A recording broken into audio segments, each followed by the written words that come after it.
بسم اللہ الرحمن الرحیم۔ بسم اللہ الرحمن الرحیم۔ ہمارے آج کے سبق کا عنوان ہے استخفاف و تمرد، یعنی حقارت اور سرکشی۔ استخفاف یعنی حقارت اور تمرد سرکشی۔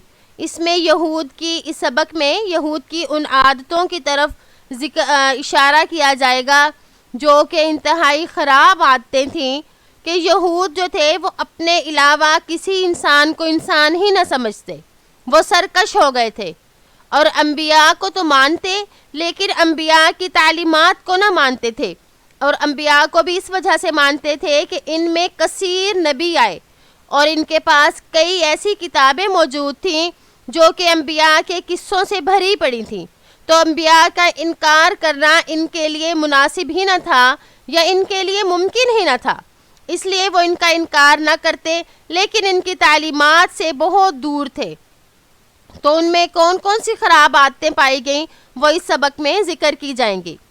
وَوَلَّدَ فِيهِمُ الْإِسْتِخْفَافُ بِالْأَنْبِيَاءِ وَالْإِجْتِرَاءُ عَلَيْهِمْ حَتَّى بِالْقَتْلِ۔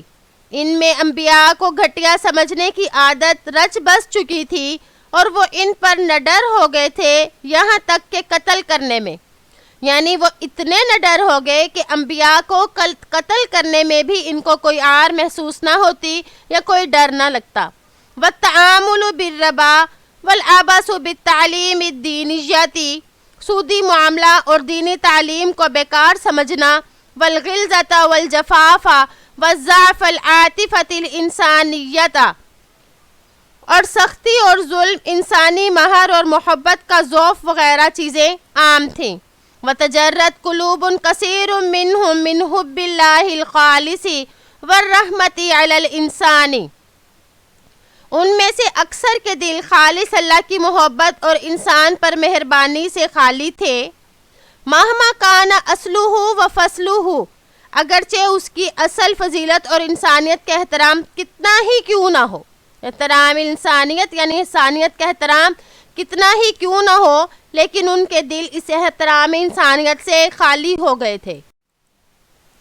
وَقَادُوا يَنْسُونَ مَعَانِي الْمُوَاسَاةِ وَالْمُسَاوَاةِ وَالْبِرِّ وَالْكَرَمِ، اور قریب تھا یا تقریباً ہی وہ بھول چکے تھے ہمدردی، برابری، نیکی اور بخشش کے الفاظ، یعنی وہ تقریباً ان کے معنی ہی بھول گئے تھے کہ یہ کسے کہتے ہیں، ان میں یہ اچھی عادتیں تھی ہی نہیں۔ وَكَانُوا يُؤْمِنُونَ بِالنُّبُوَّاتِ وَالرِّسَالَاتِ وَقَدْ كَثُرَتْ فِيهِمُ الْأَنْبِيَاءُ وَظَهَرَتْ صُحُفُهُمْ بِأَخْبَارِهِمْ، وہ نبوت اور رسالت پر ایمان رکھتے تھے اس لیے کہ ان میں بہت سے نبی ہوئے اور ان کے صحیفے اور کتابیں ان کی باتوں سے بھرے ہوئے تھے، یعنی ان کا انکار کرنا ان کے لیے ممکن ہی نہ تھا، اس لیے وہ انبیاء پر ایمان تو رکھتے تھے۔ قد اصبحوا فی الزمن الاخیر لا یؤمنون الا بما وافق ہواہم، لیکن آخری زمانے میں ان کی حالت یہ ہو گئی کہ وہ وہی چیز مانتے اور اسی پر ایمان لاتے جو ان کی آرزو کے مطابق ہوتی، ان کی خواہشات کے مطابق ہوتی۔ وَأَيَّدَهُمْ فِي سِيرَتِهِمْ وَأَخْلَاقِهِمْ، اور ان کی سیرت اور اخلاق میں ان کی مددگار ہوتی یا معین ہوتی۔ اجدہ یعنی مددگار ہوتی، یعنی ان کی سیرت اور ان کی عادتوں میں، ان کے اخلاق میں جو باتیں ان کی تائید کرتی ان پر ایمان لاتے، دوسروں پر ایمان نہ لاتے۔ اما من انتقدہم وحاسبہم، جہاں تک اس شخص کا تعلق ہے جس نے ان پر تنقید کی اور ان کا محاسبہ کیا۔ انتقدہ کا مطلب ہوتا ہے کہ جس نے ان پر تاکید کی۔ انتقدہ یہ واحد مذکر غائب کا صیغہ ہے، ماضی مثبت معروف سے، اور اس کا ترجمہ ہوتا ہے پرکھنا یا کھوٹے کو الگ کر دینا۔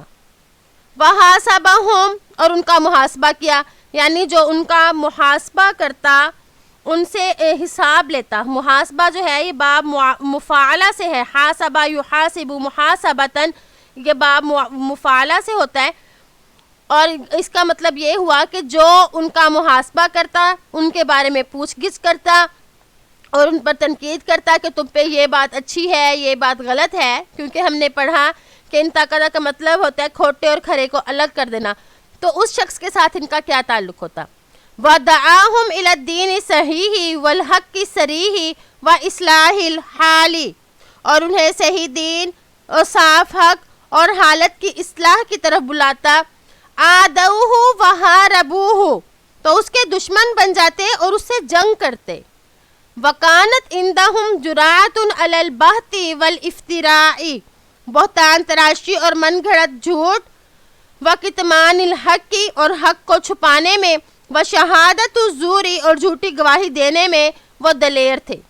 یعنی جُرْأَةٌ یعنی بڑے دلیر تھے، یعنی ان بری عادتوں کے بارے میں انہیں کسی چیز کا ڈر نہ ہوتا، وہ بڑی دلیری سے یہ کام کر دیتے کہ بہتان تراشی بھی کرتے، جو حق کو چھپاتے بھی اور جھوٹی گواہی بھی دیتے۔ یہ ان کی اخلاق سے گری ہوئی حرکتیں تھیں جو اس سبق میں بیان کی گئیں۔ امید ہے کہ آپ کو آج کا سبق سمجھ آ گیا ہوگا۔ السلام علیکم ورحمۃ اللہ وبرکاتہ۔